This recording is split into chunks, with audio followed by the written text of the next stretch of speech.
Even the best camera is not very useful if you don't understand its functions. So today, I'm going to walk you through the different functions of this specific camera here. This is a Sony Alpha 7 M4. Your own camera might be slightly different, so it's your job to understand the specific functions of your camera, but I will walk you step by step through the functions of this one. I hope this will be useful. Let me show you like a few pieces of equipment that I have here with me today. Please be mindful that your equipment might be slightly different, so it's just a general indication, but really what you need to do is you need to familiarize yourself with how your specific camera works. We have like a Sony Alpha 7 Mark IV here. Like that's a mirrorless camera that I'm using for this shoot. And I have a couple of lenses that go with this. So the first one we have here is like a 50mm lens, f1.4. f1.4 means it's a very wide aperture, so you can blur out the background. And 50mm is like roughly similar to the human eye. So that's a nice general lens, both for doing street photography, doing portraits, doing pretty much everything. Then we have a 35mm lens here, also f1.4, which also means you can blur out the background. If I do street photography, travel photography, even a lot of commercial work, like the 35mm is my go-to lens.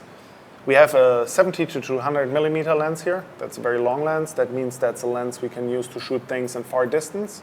So for example, if you want to take photos of wildlife, or sometimes for travel work, or for sports photography, or things like that. And this lens also doubles up as a macro lens. Very nice and convenient. And then this one here is a 12mm to 24mm. That's a wide angle lens.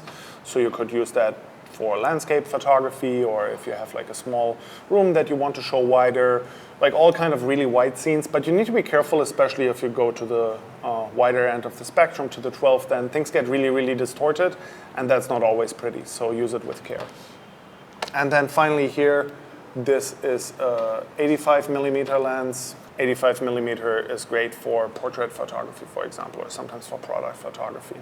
Okay, I just want to show you a few basic functions of the camera, and for that I'm going to put a lens on first. I'll take off lens cap, and I'm going to put the 35mm lens on. All right, put it on here. You put the white dot where the white dot is until it clicks. All right, and then you have your lens on. And now you can change a few things. There are a few settings you have, like there's a mode dial. So in this mode dial you can have different settings. So P stands for program or automatic mode. That means the camera does everything for you. I really suggest you not to do that, because if you do this kind of mode, it takes all the creativity away. Then we have, on the other end of the spectrum, we have M. M stands for manual. That means you can decide everything in terms of exposure. So that means like you can decide on aperture, exposure time, ISO by yourself. That means you have full creative control. It also means things get a little bit slower. And then you have like two modes that are semi-automatic. One is A for aperture priority.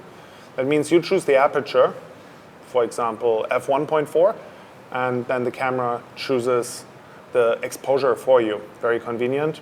Or other way around, if you go on S, it's a shutter priority. You choose the speed of exposure, and the camera chooses the aperture for you. So you could decide to have a long exposure, for example. Right? That's the mode dial. In the back of the camera, we have like a slot for the battery in. Yeah, looks easier than it is. And then on the side of the camera, we can put our memory card in. This is a memory card. And then there are a few things inside the camera if you want to change. Again, like the layout of your camera might be slightly different, but if you want to, for example, change the aperture, in this case, we can do it on the lens. That's super nice. So this is like f4, but we could also use like a dial here. And so it should be this dial that changes the aperture, this dial. We go into manual mode. Then we have one wheel to change the shutter speed, okay, and one wheel to change the aperture, which in this case we do on the lens. And then if you want to change ISO, we take here We can change the ISO. And we can go into our menu, and we can go to image quality. And there we can choose to shoot JPEG, image quality settings, or in this case, shoot RAW file, or JPEG, or RAW and JPEG. I usually shoot RAW file. Okay, I think that's it.